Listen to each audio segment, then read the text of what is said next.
بسم اللہ الرحمن الرحیم نحمده ونصلی ونسلم علی رسولہ الکریم اما بعد۔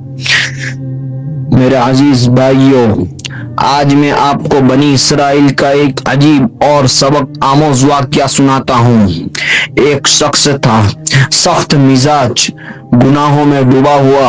غصے میں آ کر اس نے ایک قتل کیا، پھر دوسرا، پھر تیسرا، یہاں تک کہ اس کے ہاتھوں 99 لوگ قتل ہو گئے۔ سوچئے 99 جانیں لے لی، لیکن ایک دن اس کے دل میں بے چینی پیدا ہوئی۔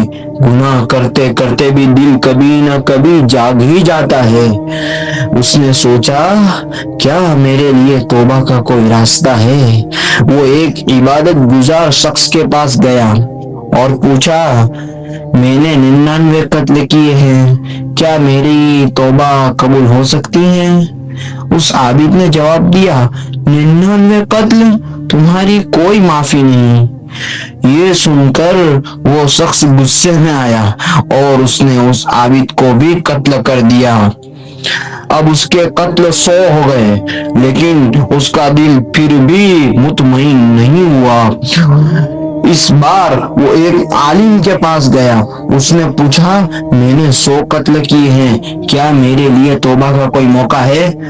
عالم نے فرمایا، تمہارا اور اللہ کے درمیان کون حائل ہو سکتا ہے؟ اللہ کی رحمت کا دروازہ کھلا ہوا ہے۔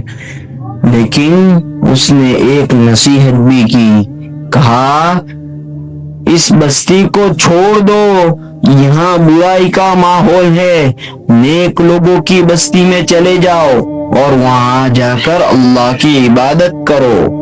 وہ شخص روانہ ہو گیا۔ 100 قتل کرنے والا اب اللہ کی طرف سفر کر رہا تھا۔ راستے میں ہی اس کی موت آ گئی۔ وہ زمین پر گرا، اس کی روح نکل گئی۔ اب فیصلہ ہونا تھا۔ عذاب کے فرشتے آئے اور رحمت کے فرشتے بھی آئے۔ عذاب کے فرشتے کہنے لگے کہ یہ 100 قتل کرنے والا ہے۔ رحمت والے کہنے لگے کہ یہ تو سچی توبہ کر کے نکلا تھا۔ اللہ تعالیٰ نے حکم فرمایا، زمین ناپ لو، جس بستی کے زیادہ قریب ہوگا فیصلہ اس کے مطابق ہوگا۔ زمین ناپی گئی، وہ نیک لوگوں کی بستی کے زیادہ قریب تھا۔ جب زمین ناپی گئی، اللہ تعالیٰ نے اسے بخش دیا۔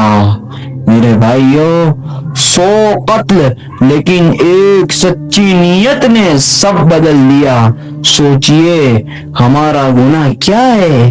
کبھی نماز چھوٹ گئی، کبھی جھوٹ بول دیا، کبھی کسی کا دل دکھا دیا، اور ہم کہتے ہیں اب تو میری معافی نہیں ہوگی۔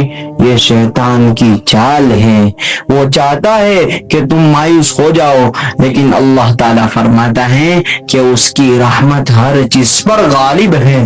یاد رکھو، گناہ کتنا بھی بڑا ہو، اللہ کی رحمت اس سے بڑی ہے، مگر شرط ہے سچی توبہ، گناہ والے ماحول سے دوری اور واپس نہ جانے کا پختہ اور پکا ارادہ۔ آج اگر کوئی شخص گناہوں میں ڈوبا ہوا ہے تو یاد رکھے، تمہارے اور اللہ کے درمیان کوئی دیوار نہیں ہے۔ بس ایک قدم اٹھاؤ، باقی راستہ اللہ آسان کر دے گا۔ اللہ تعالی ہمیں سچی توبہ کی توفیق عطا فرمائے اور مایوسی سے بچائے رکھے۔ آمین۔